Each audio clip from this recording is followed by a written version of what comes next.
Perkenalkan, saya Lydia Agnesia akan menjelaskan materi yaitu KD 3.3, yaitu menganalisis strategi perlawanan bangsa Indonesia dalam menghadapi bangsa Barat dan sesudah abad 20.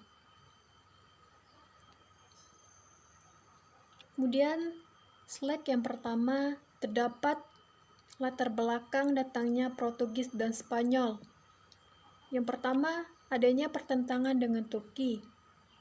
Keduanya, adanya perkembangan ilmu pengetahuan. Ketiganya, jatuhnya Konstantinopel. Kemudian, slide yang keduanya terdapat bentuk perlawanan bangsa Indonesia menghadapi Portugis.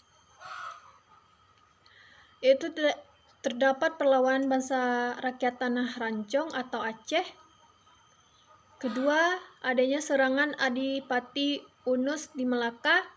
Ketiga, adanya perlawanan Fatah Hillah pada tahun 1527 sampai 1570.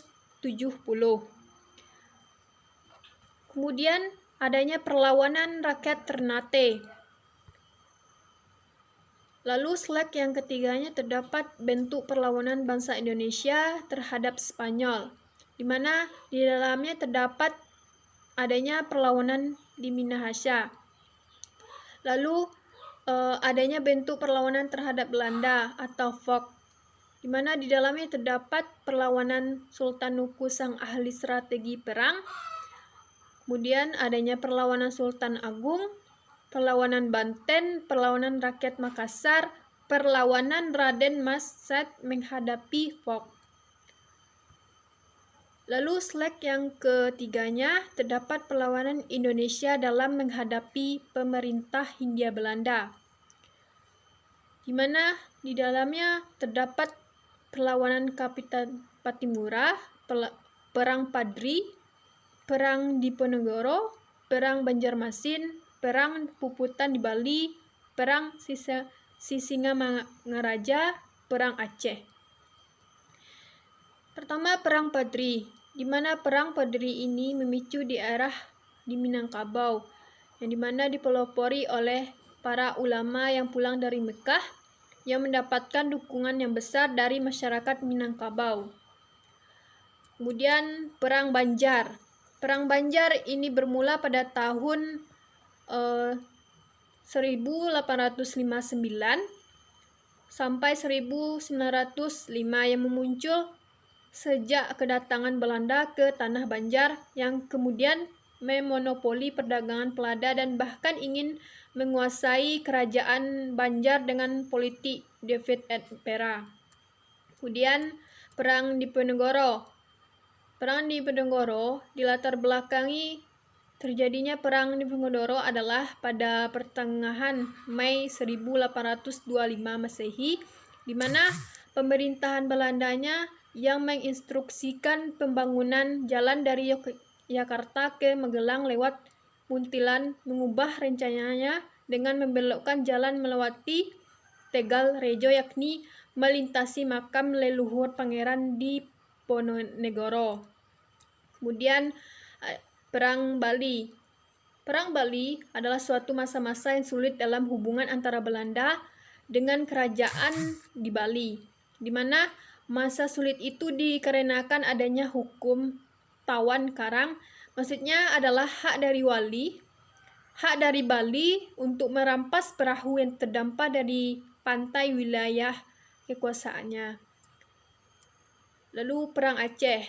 Perang Aceh adalah perlawanan dilakukan oleh pasangan suami istri, yaitu Teuku Umar dan Cut Nyak Dien, yang sangat membuat kesulitan pihak Belanda,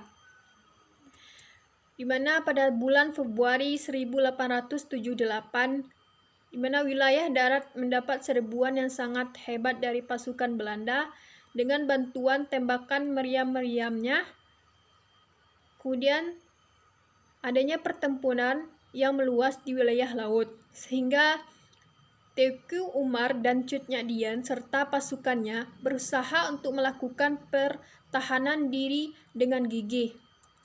Akan tetapi karena tekanan pasukan Belanda tersebut yang semakin hebat, wilayah darat terpaksa harus ditinggalkan. Kemudian slide yang terakhir, terdapat strategi perlawanan bangsa Indonesia melawan bangsa Barat sesudah abad 20. Di mana sesudah abad 20, Indonesia melakukan perlawanan terhadap bangsa Barat, di mana mereka tidak lagi memakai senjata, tetapi dengan para cendikawannya, yaitu Budi Utomo, yaitu salah satu contoh perlawanan bangsa Indonesia dalam menghadapi bangsa Barat. Di mana di dalamnya terdapat yaitu penjelasan pertama, sebelum abad ke-20, gagasan tentang negara kesatuan Republik Indonesia belum berkembang, sehingga perlawanan rakyatnya bersifat kedaerahan. Kedua, terdapat perlawanan tidak terorganisir dengan baik.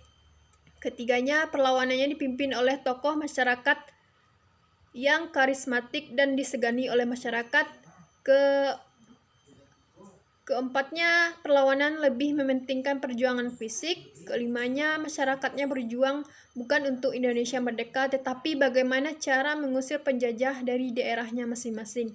Sekian penjelasan dari materi saya. Terima kasih. Assalamualaikum warahmatullahi wabarakatuh.